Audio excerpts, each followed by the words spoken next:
עוד שאלה? מאיפה נולדת פה בארץ? איפה נולדת? באיש אין מקום בעולם. אתה לא רוצה לדבר על זה? זה מאוד מסקרן אנשים בחו"ל. בבגדד. מה? בעיראק. בעיראק, אוקיי. ואיך... טוב, אנשים בעיראק, אני מכיר באינטרנט, אני מכיר אנשים בעיראק ששואלים ליהודים, כאילו איך זה פה בארץ ליהודים?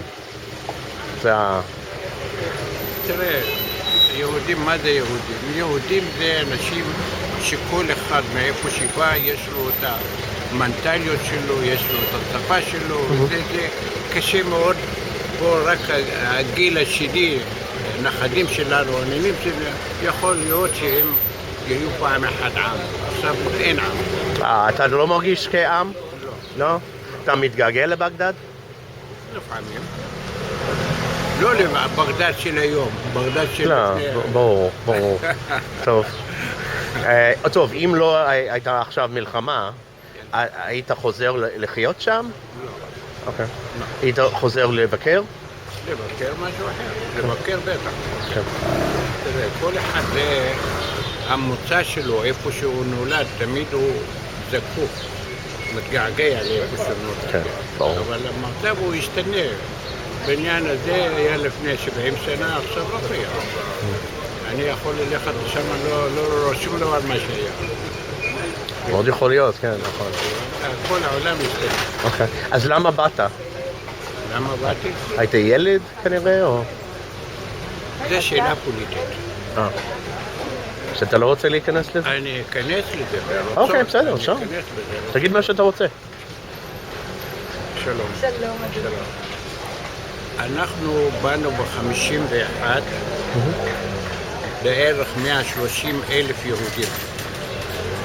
והיה זה עסקה תמורת כסף בין בן גוריון ונורי סעיד, שעשה את העסקה מתווך אנגלי בשוויץ, בזמן שהיו בזמן מלחמה.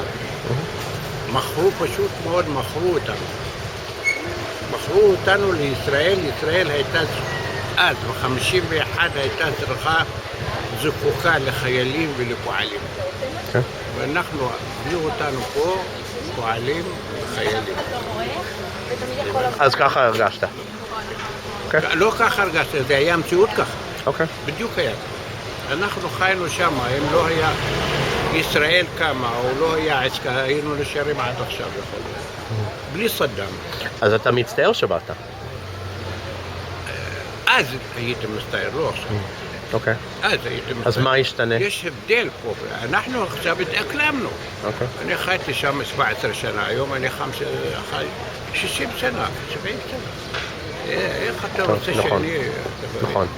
יש לי ילדים, יש לי נכדים פה, אנחנו התאקלמנו, אתה מבין פה איזה פה. מה שהיה, היה. אנחנו מדברים על הנקודה עד שאנחנו באנו פה, הייתה בשבילנו זה... משהו, כן, אנחנו באנו בבתים ממעמד, בתים כל בית 8, 10, באנו לילה שני באוהל. איך אתה יכול לתרגם את זה? איך אתה יכול להסכים עם זה, ואיך אתה יכול, אתה מבין, להרגיש את זה? אז רגע, בן כמה היית שבאת? 17. 17. אתה חשבת אתה לא רצית לעזוב את עיראק, או הרגשת חשבת שיהיה יותר טוב פה? אמרתי לך, זה היה עסקה. כן, אבל מה היה בראש שלך אז? מה היה בראש שלי? הייתי מוכרח לבוא. הכריחו אותו. אוקיי. הכריחו אותו. הם הורידו לנו את האזרחות באמצעות חוק שעשו שם ב-51. היהודים העיראקים והתנועה הציונית זרקה שם פצצות על בית כנסת שיכריחו את היהודים לבוא לפה, וגם הממשלה בתוך העסקה שהם עשו לחץ כלכלי לפני החוק. עשו לחץ כלכלי על יהודים, פטרו מורים, פטרו פקידים, פטרו זה, סגרו מכללות, סגרו יבוא, רישיונות יבוא, סגרו בשביל היהודים, בשביל להכריח אותם מבחינה כלכלית. אחר כך עשו את החוק. למרות את החוק שעשו, היהודים לא רצו לוותר. עד התנועה זרקה שם פצצות על בית כנסת, ככה שיהודים יחשבו שהערבים עשו את זה. אבל התנועה עשתה את זה, כן? אז היהודים היו מוכרחים לעזוב מתוך עיר רצון. ואני מניח רגע, איבדתם כל הרכוש שלכם, נכון? כן, איבדנו כל הרכוש שלנו, החרימו לנו את הרכושים. אנחנו באנו, היה לנו חנות, באנו בבוקר, היינו עם וואלה. כן, אדום. ושבאתם, מה היו התנאים? כאילו, מה? מעברות. מעברות היינו, אתה מבין, 9-10 שנים במעברות, באוהלים ובשריפים פחונים. כן. איך אתה רוצה להגיד שאנחנו היינו מסכימים או היינו שמחים לזה? הם השפילו אותנו. פה הממשלה והשלטון השפילו אותנו, אתה מבין, בשביל להוריד אותנו. שלטו פה אשכנזים. אנחנו שנים הייתה שם אפליה נגד הספרדים, נגד העיראקים, נגד התימנים, נגד זה, ועד עכשיו יש. זה עוד לא נמחק. כן? עד עכשיו. מה, תן דוגמה עכשיו שקורה. זה לא כל כך, אני לא רוצה להיכנס לדברים כאלה, אתה מבין, יכולים... יש דוגמאות. אוקיי. יש דוגמאות. פה הייתה אפליה נגד המזרחים, והם מודים גם בזה. הם מודים גם בזה. אז אתה עוד כועס על מה שעשו. ברור אנחנו כועסים. תראה, אנחנו הסתדרנו. העלייה העיראקית פה הסתדרה.